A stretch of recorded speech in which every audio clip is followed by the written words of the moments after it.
You know what's fascinating to me? Some people just don't know how to mind their business. And you know the type of people I'm talking about. After winning one of the biggest fights of his UFC career, this fighter got on the mic and said that Michelle Obama is a man. Watch this clip. Michelle Obama is a man. Am I right, America?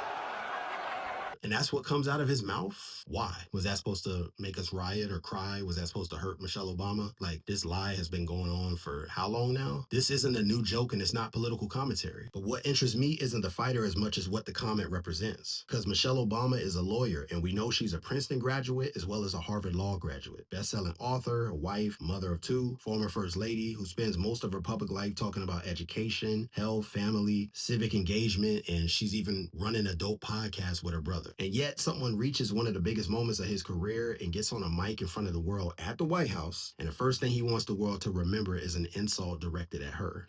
That says far more about him than it does Michelle Obama. And I feel like there's a historical pattern worth naming, because for generations, one of the oldest racist stereotypes has been the idea that black women are somehow less feminine and more masculine than everyone else. And that myth was used to justify exploitation and deny black women's humanity and place them outside of society's idea of who deserves protection and respect. And it didn't just disappear with history. It simply found new ways to show. You see, for centuries, black women have been portrayed as unfeminine, hypermasculine, difficult, less delicate, and not worthy of protection. Basically, they're outside of the boundaries of womanhood. Calling a black woman a man isn't just playground name calling. It echoes a long history of denying black women's femininity and humanity. And there's another layer on top of that. This insult depends on the idea that being transgender is something shameful. So in one sentence, it's supposed to trash Michelle Obama, and it weaponizes anti-trans rhetoric, and it reinforces racist stereotypes about black women. That's a lot of freaking prejudice packed into a few words after winning a big fight. And it's also something black people have been talking about for generations. America has a pattern, and it has a problem. Harm black people, deny that harm, and excuse the person who caused it, and then act offended when black people don't point out the pattern. You see, Michelle wasn't campaigning or debating. She wasn't criticizing him, and she wasn't even at the event. What was she doing? Simply existing, probably